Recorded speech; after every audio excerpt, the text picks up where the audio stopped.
Ladies and gentlemen, I present to you... Hello, and welcome to Self-Inflicted Aural Nostalgia, the Guided by Voices podcast, every GBV LP, every 2 weeks. I'm Jeff Gomez, and today I'll be talking about GBV's 10th record, Mag Earwhig. But first, all music heard in this podcast is played and owned by Guided by Voices. Any reviews or materials cited are owned by their respective creators. Special thanks goes out to Jeff Warren's Guided by Voices database, which you can find at gbvdb.com. And of course, all opinions stated are my own. Subscribe to future episodes or listen to past episodes at everygbvlp.com. And if you'd like to drop me a line, you can do so by sending an email to jeff@everygbvlp.com. Now let's get to the show.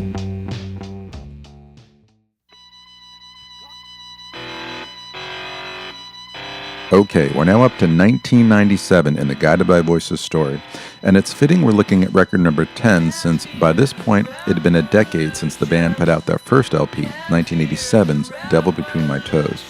And even though it's amazing what the band had achieved in those 10 years, it's even more amazing when you realize that all of the really important stuff, getting signed, touring around the world, Pollard being called a genius in all kinds of publications, happened in the previous 4 years.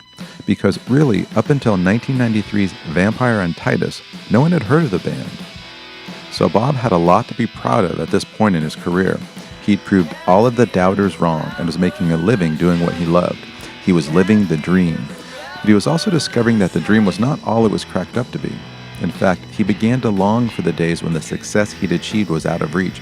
He actually preferred it when no one knew the band. When it was just a fantasy for GBV, when it was just a make-believe kind of game we were playing, Pollard said, it was much more fun. The release of the band's previous record, Under the Bushes, Under the Stars, from 1996, had not been much fun. Bob's original idea for it to be a concept record had disappeared pretty fast. He ended up reworking all the material he recorded with two indie rock icons, Steve Albini and Kim Deal, and as if that wasn't bad enough, his relationship with Deal soured to the point where they were no longer speaking to each other. On top of all this, Matador sort of muddled the packaging of the record, and finally, after it was turned in, Pollard disbanded the so-called classic lineup, leaving him without a band. Meanwhile, the American indie rock scene, not to mention the lo-fi scene to which GBV was often lumped into, was sort of coasting along, if not beginning to run out of steam. The big bands from earlier in the decade were still around and releasing records. Pavement's Bright in the Corners was a welcome return after 1995's disappointing Wowie Zowie. The Grifters released Full-Blown Possession, and Sebadoh's Harmacy had come out the previous year. But as fine as their recent albums were, each of these bands were dealing in sounds people had heard before. They were treading water, and none of them would last into the next decade.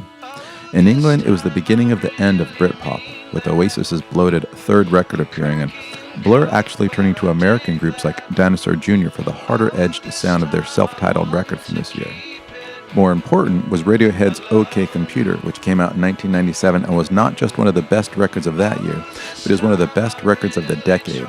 Pitchfork would later name it as the best record of the 90s. If we're keeping score at home, B1000 came in at 10 on Pitchfork's list, and Alien Lanes was at 27. OK Computer was a massive statement, marrying the rock guitar sound of alternative and indie bands from the early 90s to the pre-millennial dread that was just beginning to form. The internet was about to become a presence in people's lives, and Radiohead cast a weary eye on what it would mean for everyone to be connected. Maybe all this technology would be a bad thing. Speaking of Radiohead, the Los Angeles Times quoted Tom York as saying that Mag Earwhig was his favorite record of the year. Elsewhere, he said that Guided by Voices were the only band who have sussed recording and are happy to make things as long as my limited attention span will allow.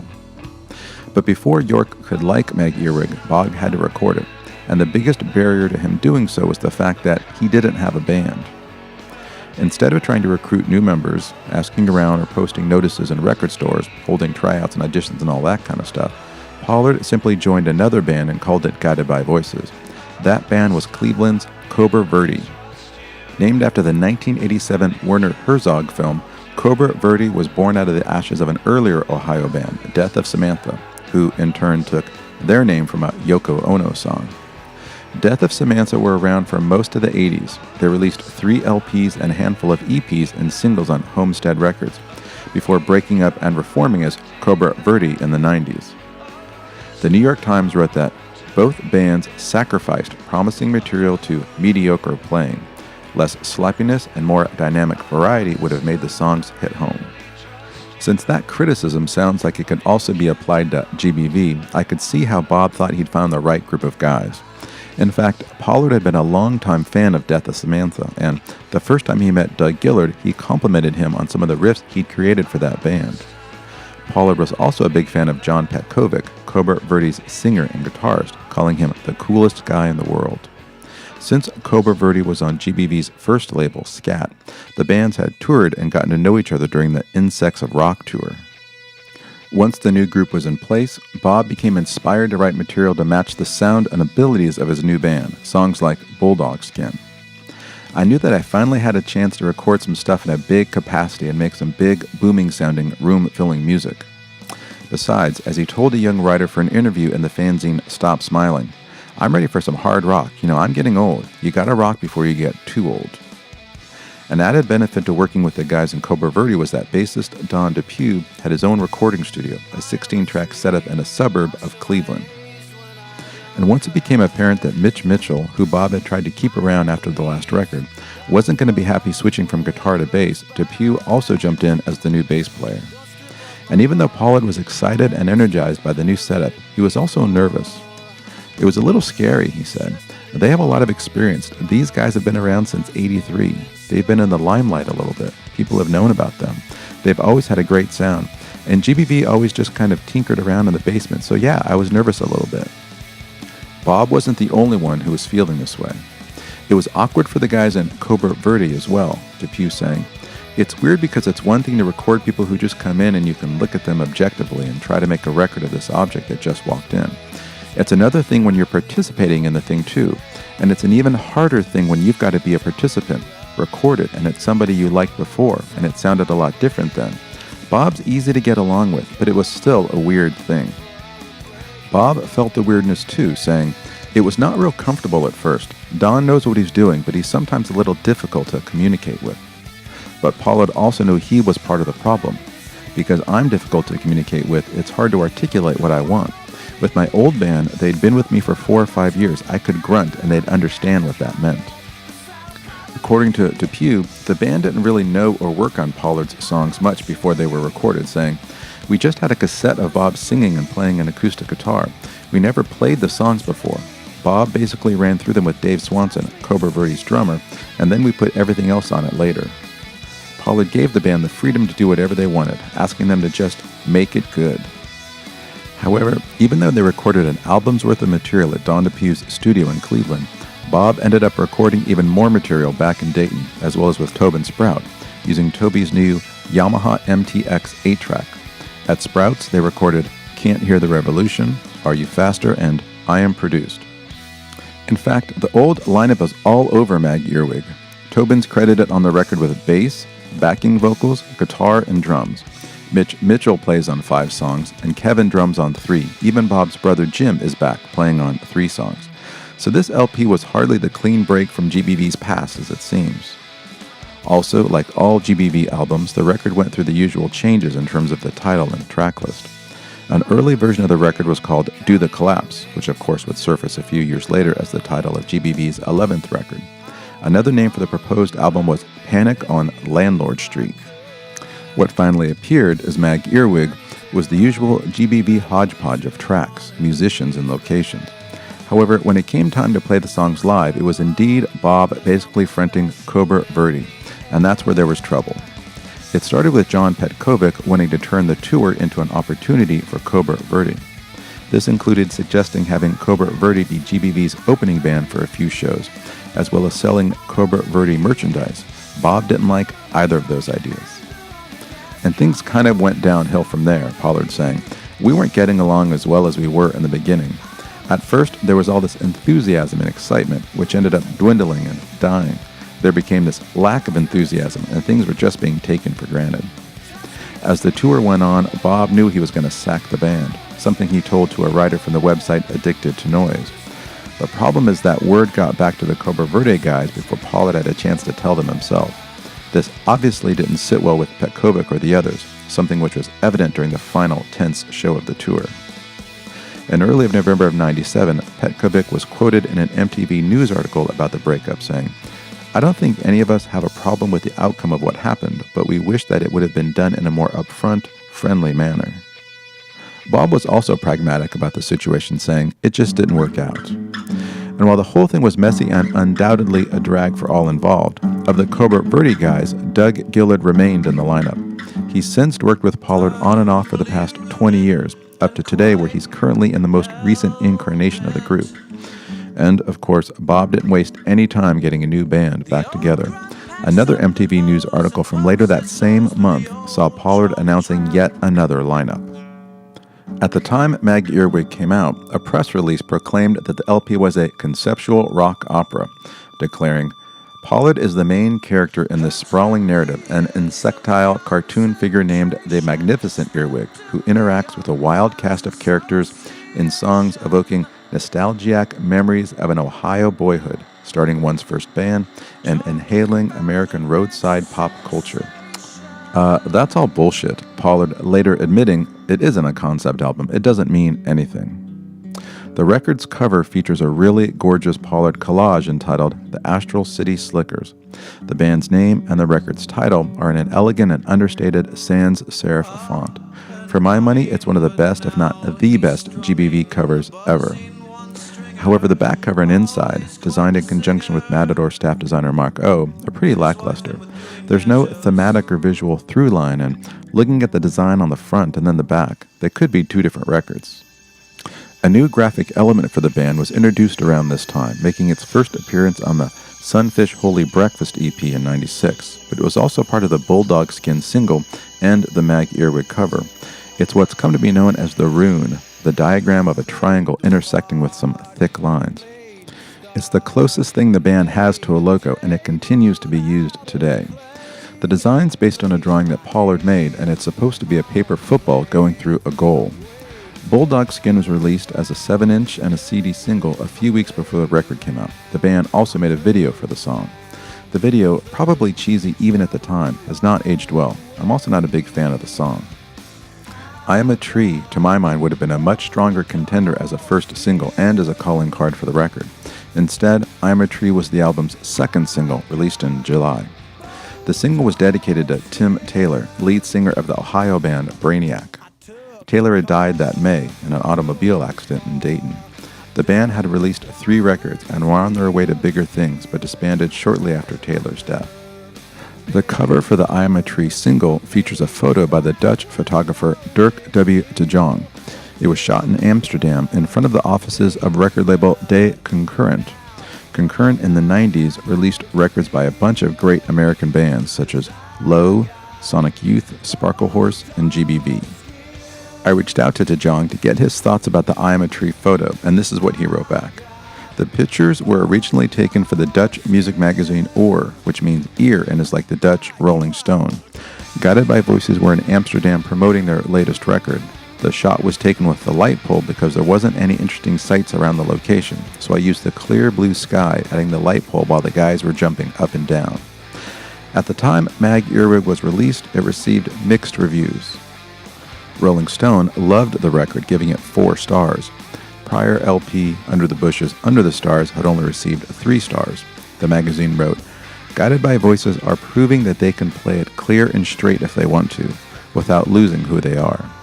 The review also noted that Cobra Verde simply rocked harder than the old GBV, scrapping the offhandedness that goes hand in hand with lo-fi. The AV Club was respectful, writing that Mag Earwhig sounds like the work of a great band that, while not making any drastic changes in formula, continues to improve. Taking a later look at the record, Jeff Tarek, writing for the website Treble, which bills itself as Music for the Bleeding Edge, wrote that, "The thing about Mag Earwhig is that it sounds like 2 albums. 2/3 of it is this muscular new Guided by Voices, and the other third comprises weird Pollard lo-fi exercises for the most part. They don't all make sense together. You can certainly say that of most Guided by Voices albums, but the incongruity here is more distracting." Less charitably, in a feature on the Spectrum Culture website devoted to weak albums by strong artists, Brian Wolowitz wrote that, "With Mag Earwhig, Pollard turned in the GBV oeuvre's weakest batch of songs, a turgid mess with little persona. He adds that the record comes close to being a front-to-back stinker. And while I wouldn't quite go that far, Wolowitz makes a really good point when he writes, "This album began Pollard's trajectory as pop music's Pinocchio, eager to shed his wooden lo-fi style and become a real rock band." I think that idea hits the nail on the head in terms of what was happening with Bob and the band around this time. Pollard kept saying he wanted a big rock sound, but as we saw with what happened with Kim Deal, Bob didn't want to put in the effort. He was also caught between different ideas and sensibilities. Should the record be a concept album? Should he go for a slick sound? Should he just hunker down in a basement with Toby like he used to? All of these warring factions within him meant that some of the GBV records from around this time suffer from a clear lack of vision, surgical focus, you might even say. The aha moment that directed him when putting together B-1000 was sorely missing, and that means that some of their albums weren't as strong as they could have been. To my ears, Mag Earwig's an okay record. It has some good songs, but it doesn't hang together the way a good record should, and it doesn't have enough standout tracks to really distinguish itself. And especially coming after Under the Bushes, which had some of Bob's best songs ever, Earwig, whose best song was written by someone else, can't help but pale in comparison. Anyway, let's now dig into the record track by track. The LP opens with Can't Hear the Revolution.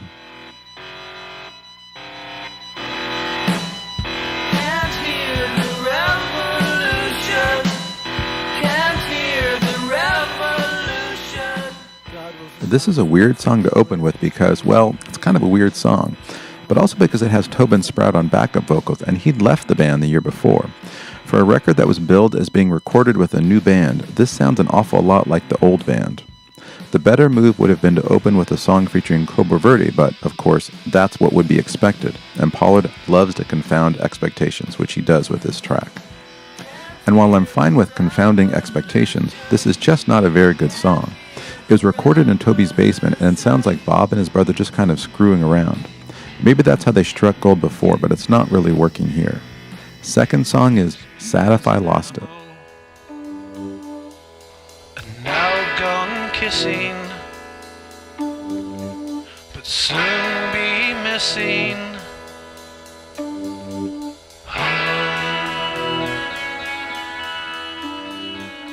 This is a really nice song which, after the opening song Fragment, properly kicks off the LP. It starts pretty spare, but soon turns into a full band mid-tempo rocker. The line about, "I'll wear my maroon blazer all the time," is a reference to Bob's high school years. The basketball team would wear their maroon blazers on game day, along with a tie, something Pollard loved to do. The thing about it was, that was a source of pride. To be able to wear one, you were part of an elite group of people.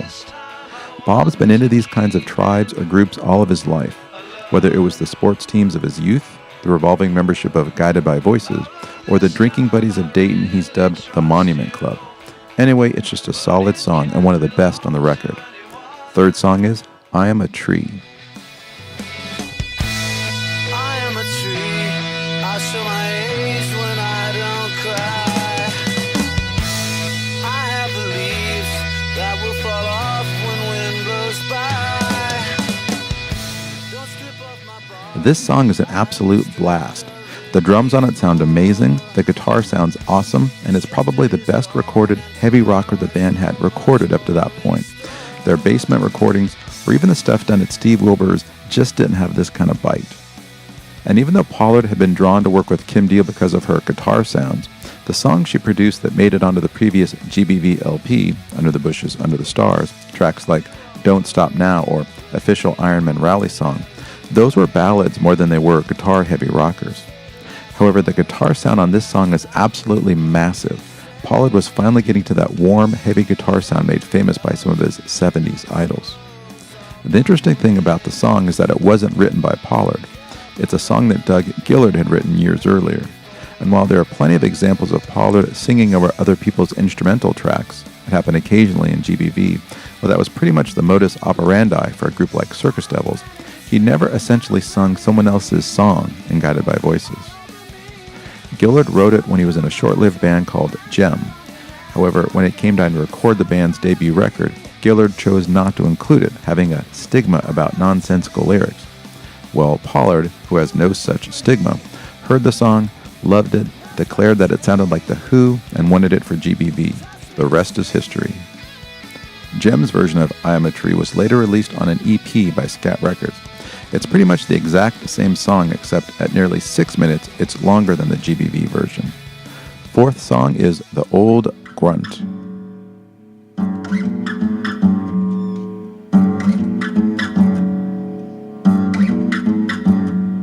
Firmly rooted and quite held. This is a short, mostly acoustic song with kind of free-form lyrics. It's not a bad song, but coming after the 1-2 punch of Sad If I Lost It and I Am a Tree, I feel like the LP kind of loses a bit of momentum here. The lyrics could be autobiographical, since it seems to reference a somewhat cynical musician who strums and writes buzzing one-stringers and who is quite the singer. Next is Bulldog Skin. I played the part, I played the start, I made a table out of clay, I placed my hands. As I mentioned before, I'm not a big fan of this song. It's probably my least favorite GBV single. For one thing, the lyrics are really weak, with rhymes like, I took a car, I drove it far, and I crashed my nerve, I made it swerve, bordering on self-parody. And yeah, the guitar solo is kind of nice and it sounds good overall, but it's just kind of a meathead track. Maybe that's what Pollard was looking for with his new band, but it's not my kind of thing. Magnet Magazine, normally a huge fan of Pollard and his work, was also not a fan of this song, writing, "You have to have bulldog skin to not skip this clunker." Song number 6 is Are You Faster? Near a distant sea, her clear yellow eyes are opening to pink and black skies. Soon they are blinking with compound camera eyes. Are you faster? This is another song recorded in Sprout's basement. It's a fragment at a minute long. It's almost getting back to the song snippet territory of Alien Lanes. In fact, it's from that era. Back in 1995, Are You Faster was part of the initial track list for The Power of Suck. Next up is I Am Produced. I am pressed, printed, stomped, and strategically removed. I am everybody. Insane without innocence. This is probably Bob's most direct comment on where he found himself as a recording artist, writing that he now found himself pressed, printed, stomped, and shipped out. Whereas their earlier records like Propeller literally saw the guys touching every copy, being on a real label and being sold all over the world meant that, ironically, Pollard was strategically removed, not to mention trapped and tricked. What he'd always wanted to happen to him was happening to him, and he was discovering that it wasn't too fun. Next up is Knock 'em Flying. When you call to the plow, you will always slide inside her. This is a nice song that feels sort of like a practice run for what the song could have been. It has a really nice tune and some interesting lyrics, but halfway through the tempo changes and it just sort of fades out. It's one of the songs Bob recorded in Dayton with Kevin Fennell from the previous lineup on drums. I would love to hear a version of this done with Cobra Verde. You can also hear a demo version of this song on the 1996 fan club release, Tonics and Twisted Chasers. Second to last song on side 1 is Not Behind the Fighter Jet.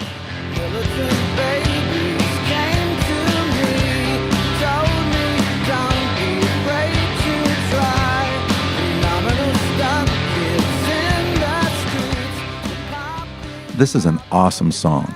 It sounds great, it has a great tune, and when it ends, you instantly want to hear it again. The imagery in the song, with its fighter jets, goes back to the themes of aviation, planes, and flight that run through a lot of Pollard's songs. It's another of the tracks he did with Cobra Verde in Cleveland. That being said, of the 10 songs on the first side of Mag Earwhig, only 3 were recorded with his new band. So, the same as with the Kim Deal songs on Under the Bushes, it really makes me wonder what a whole LP recorded with Cobra Verde would have sounded like. To my ears, this song would be the perfect way to end side 1, except there's one more song, Choking Tara. Days, 2 weeks, she around my mind. We stayed out all week, got happy this time.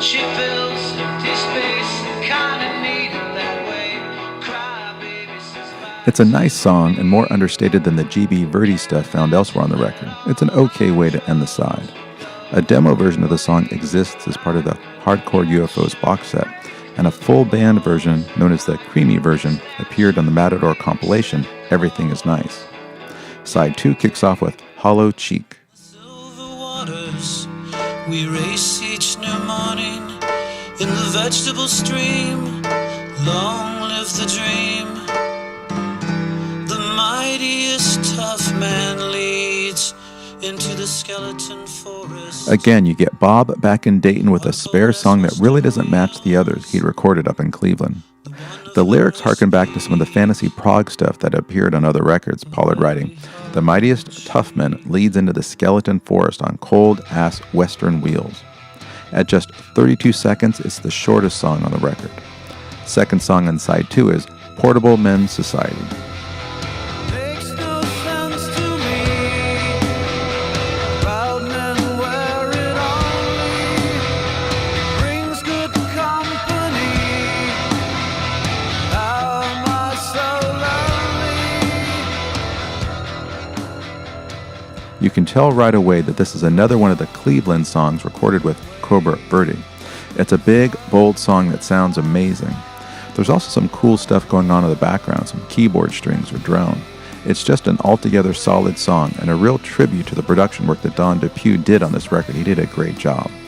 Lyrically, I can't tell at all what the song's about, but who cares? It sounds good. Third song on side 2 is Little Line. They should never take you away. Not all the little lines you say, especially when you make them laugh. Come on, believe in what you're making. This is another scorching Cobra Verde song. As Magnet Magazine wrote, Pollard can do prog and he can do pop, and he can do all sorts of weird musical idioms better than anybody. But once in a while, he can also unapologetically do straight-ahead sledgehammer arena rock. The muscular Little Lines is one of the best of the bunch. I totally agree. Also, it's not just a heavy song. Pollard gives it a really great melody, especially when he draws out the repeated line, "Change now." The next song is Learning to Hunt. You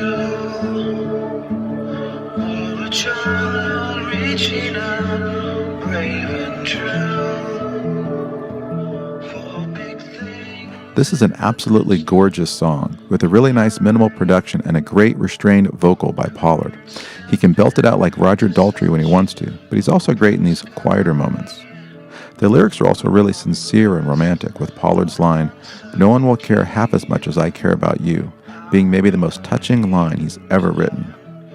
The song's also pragmatic and mature, with Bob admitting he's only learning to hunt for the object of his desire. He doesn't have it yet. The song was actually intended for his first solo record, 1996's Not in My Air Force. Also, Learning to Hunt was the name of a proposed record that was supposed to be released in 1988. The next song is The Finest Joke Is Upon Us.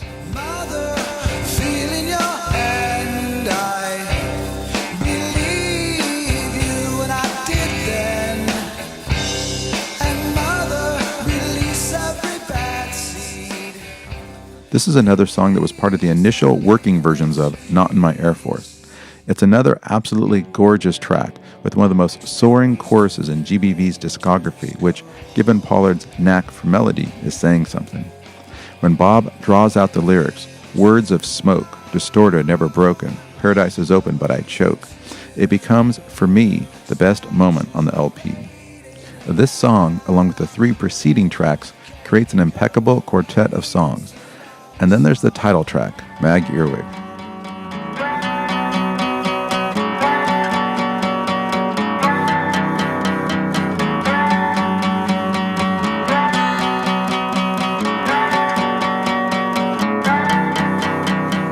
Blessed is the way to a man's heart. At 39 seconds, it's the second shortest song on the record. It's another one of Pollard's song fragments or snippets. It doesn't do much for me. Next is Now to War. There is no boy in me now. There is no time and I'm alone. But I am only breathing. This nice acoustic song finds Pollard sounding a lot like Paul McCartney. I almost expect to hear Bob break into "And I Love Her" halfway through the song. The lyrics, though, are pretty serious, Pollard declaring, "There is no boy in me now, and there is no time, and I'm alone." It's a sad song, with Bob comparing a relationship to combat, writing, "But this is you, and this is war. It makes me drink even more." The acknowledgement here that Pollard doesn't just drink Miller Lite with his buddies to have fun seems like a serious admission, getting back to the dark undercurrents of LP number 4, Same Place the Fly Got Smashed. Next up is Jane of the Waking Universe.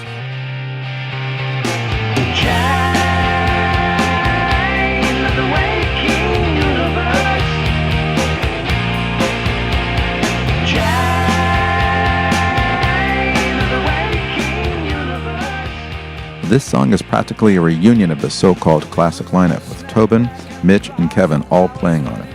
It's a great track, with a fun tune, a great title, inscrutable lyrics, and a melody that stays in your head for days.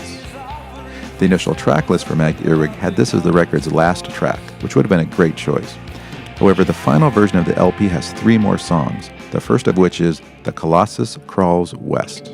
It's too late now. She's got me dreaming. It's another song that was first intended for Not in My Air Force. It's just Pollard singing against an electric guitar. It's not a bad song, but coming as it does as song 19 out of 21 songs, I can't say it does much for the flow of the record. Second to last song is Mute Superstar.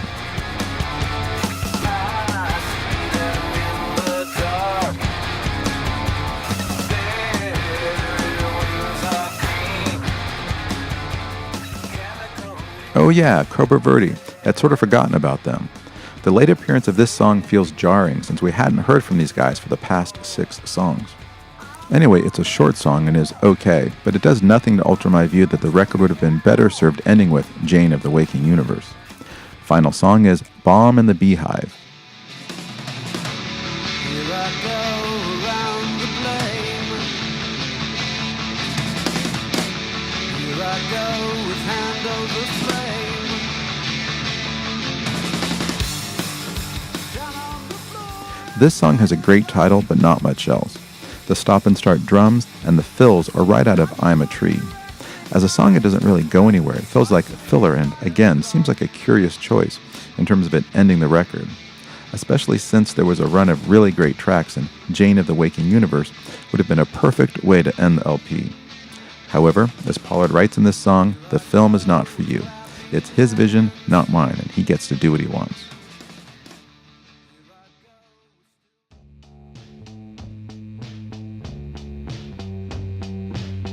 Okay, that's it for Mag Earwhig. In the next episode, I'll be looking at GBV's last record of the decade and their first record for new label TVT. It's 1999's Do the Collapse, which is probably the most controversial record in the Guided by Voices catalog. But hey, if it's good enough for Glenn Campbell, it's good enough for me.